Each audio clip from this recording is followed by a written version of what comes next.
Baik Bu, perkenalkan nama saya Abid Kutpusaka. Saya ingin mewawancarai Ibu tentang produk yang Ibu punya, yaitu produk keripik pisang Bu. Boleh Mas, silahkan.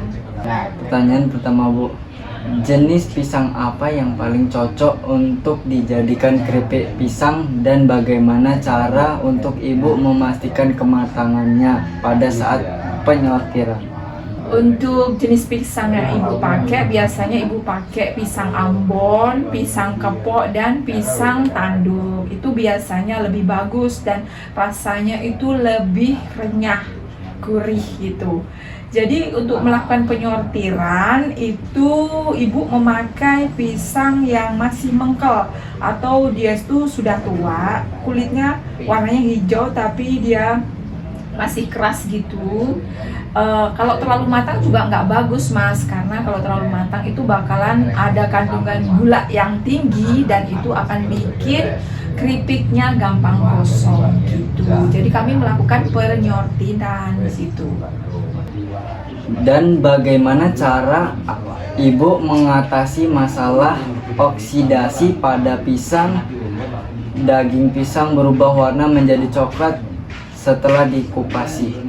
Jadi untuk mengatasi oksidasi, jadi setelah dikupas, pisang itu direndam dengan air dan diberi sedikit garam dan sedikit kapur sirih untuk menghentikan oksidasi. Jadi warna dari kulit pisang itu akan tetap bagus, jadi tidak menghitam gitu Mas.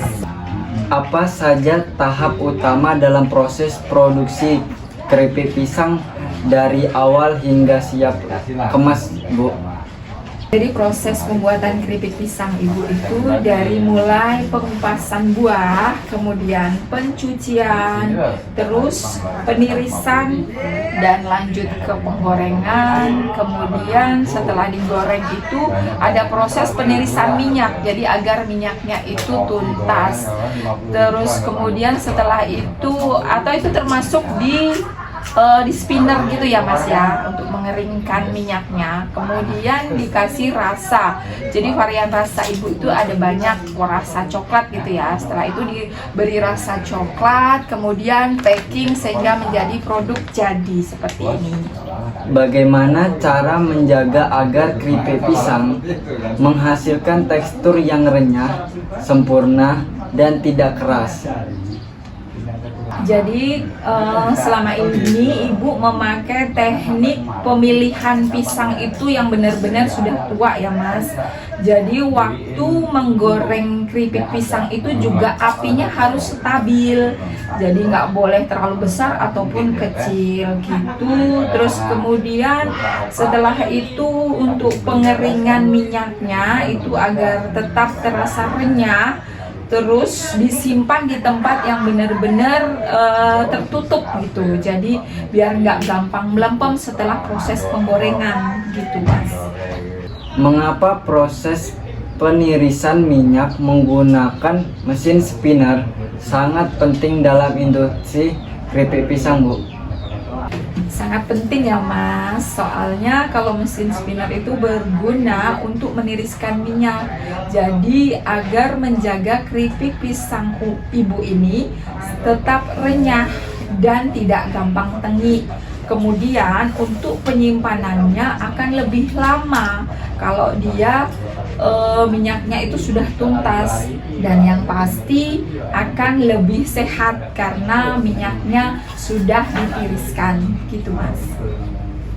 Bagaimana Ibu menerapkan standar sanitasi dan keselamatan kerja di ruang produksi keripik pisang? Ibu selalu memakai masker, sarung tangan, dan celemek. Untuk lantai Ibu selalu jaga agar tidak licin, jadi tidak terjadi kecelakaan kerja. Dan untuk alat produksi seperti pisau dan wajan penggorengan itu Ibu selalu cuci bersih setiap kali mau menggunakannya. Dan setelahnya pun harus, setelah pemakaiannya harus sudah memang bersih lagi begitu.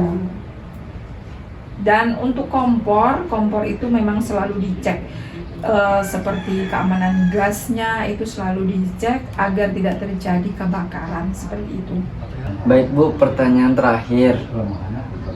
produk apa saja dan rasa apa saja yang biasa Ibu produksi tiap harinya? Di tempat produksi ibu ini membuat keripik pisang itu aneka rasa. Jadi ada yang original, ada yang coklat, ada yang coklat bubuk. Kemudian ada varian barunya itu ibu buat coklat lumer. Jadi coklat lumer, aneka rasa seperti stroberi, coklat susu, kemudian tiramisu dan lain-lain. Dan kemudian ibu kasih varian kacang gitu. Jadi banyak sekali varian rasa di tempat ibu buat keripik pisang ini.